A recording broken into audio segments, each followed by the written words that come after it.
नमस्कार, हमारा YouTube channel में आपका स्वागत है। आइए जानते हैं मेवाड़ के एक ऐसे शासक के बारे में जिसने वर्षों से रुकी हुई एक परंपरा पाती पेरवन को पुनर्जीवित किया था।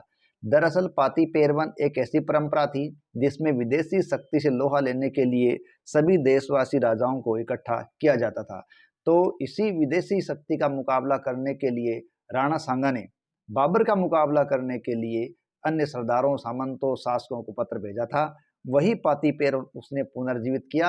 इस पाती पेरवन के तहत सांगा की सहायता के लिए मारवाड़ का शासक मालदेव, चंदेरी का मेदिनी राय, मेड़ता का रायमल राठौड़, सिरोही का अखेराज, डूंगरपुर का रावल उदय सिंह, सलुम्बर का रावल रतन सिंह, सादड़ी का झाला अज्जा, गोगुंदा का झाला सज्जा आदि अनेक लोग अपनी सेनाएं लेकर उपस्थित हुए थे और पाती पेरवन के तहत विदेशी शक्ति से लोहा लेने के लिए तत्पर हुए थे। तो आइए ऐसे शासक के बारे में हम संक्षिप्त उसका जीवन सार देखते हैं। राजस्थान के रजवाड़े के एक ऐसे वीर योद्धा के बारे में संक्षिप्त जानकारी जो एक हाथ, एक पैर और एक आंख युद्ध में गंवा चुका था, लेकिन फिर भी वो कभी नहीं डटा और जीवन के अंतिम क्षणों तक लड़ता रहा। और ये व्यक्ति था राणा सांगा। राणा सांगा इतिहास के अंदर संग्राम सिंह के नाम से भी प्रसिद्ध हुए। इनके पिता रायमल थे जिन्होंने 1473 से 1509 ईस्वी तक शासन किया था। इनकी माता थी रतन कंवर। राणा संग्राम सिंह या राणा सांगा का जन्म 12 अप्रैल 1482 को हुआ था और इनका जन्म राजस्थान के प्रमुख क्षेत्र चित्तौड़गढ़ के किले में हुआ था। इनकी पत्नी का नाम कर्णावती था, जो इतिहास में गुजरात के शासक बहादुर शाह के साथ संघर्ष में और अपने अस्तित्व की रक्षा के लिए ये गुजरात के शासक बहादुर शाह के सामने नहीं झुकी और उन्होंने अनेक महिलाओं के साथ जौहर किया था। इनके पुत्र थे विक्रमादित्य और उदय सिंह। विक्रमादित्य को दासी पुत्र बनवीर ने मार दिया, लेकिन बाद में उदय सिंह है वो मेवाड़ के शासक बने थे। इस प्रकार इनका राजकाज बड़ा ही विभत्सकारी रहा था। इनके राजवंश के बारे में बात करें तो इनका राजवंश सिसोदिया राजवंश था, जो इतिहास में गुहिल राजवंश के नाम से भी चर्चित हुआ है।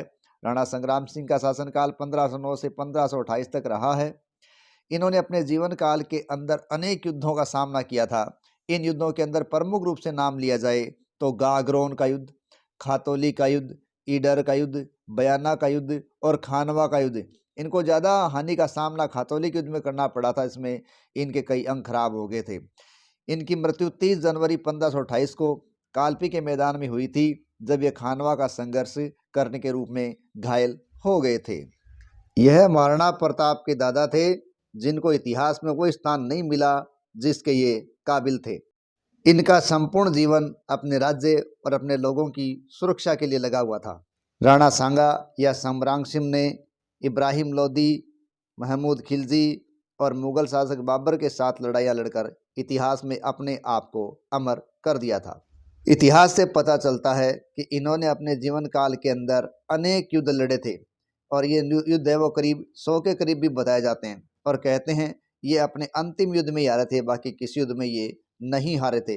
और इनके शरीर पर युद्धों के कारण अनेक घाव हो गए थे, इसलिए इतिहास में इनको योद्धा पुरुष, सैनिकों का भग्नावशेष के रूप में भी जाना गया है, क्योंकि कहते हैं इनके शरीर पर 80 घाव थे और युद्धों के अंदर ही एक हाथ, एक पैर और एक आंख है वो अपनी गंवा चुके थे। ऐसे थे वीर योद्धा राणा सांगा। इनके जीवन के प्रमुख युद्धों में लें तो एक तो खातौली का युद्ध था, जो इब्राहिम लोदी के साथ हुआ था। उसके अंदर इनका एक हाथ और एक पैर ने काम करना बंद कर दिया था। और इस युद्ध के पश्चात उनके युद्ध के रूप में यदि आखिरी युद्ध देखें तो वो तो खानवा का युद्ध, जो कि बाबर के साथ हुआ था और 1527 के अंदर ये युद्ध हुआ था। इस युद्ध के अंदर राणा सांगा है वो घायल हो गए और बाद में इलाज के दौरान उनकी मृत्यु हो गई थी। राणा सांगा का समाधि स्थल मांडलगढ़ भीलवाड़ा के अंदर बना हुआ है। सांगा एक अंतिम हिंदू राजा थे जिसके नेतृत्व में सब राजपूत जातियां विदेशी आक्रांता को भारत भूमि से निकालने के लिए एकजुट हुई थी। और ये सांगा के लिए ही नहीं, पूरे देश के लिए गौरव की बात थी कि देश की रक्षा के लिए उसने इतने लोगों को एक साथ कर लिया था। जय हिंद, जय भारत।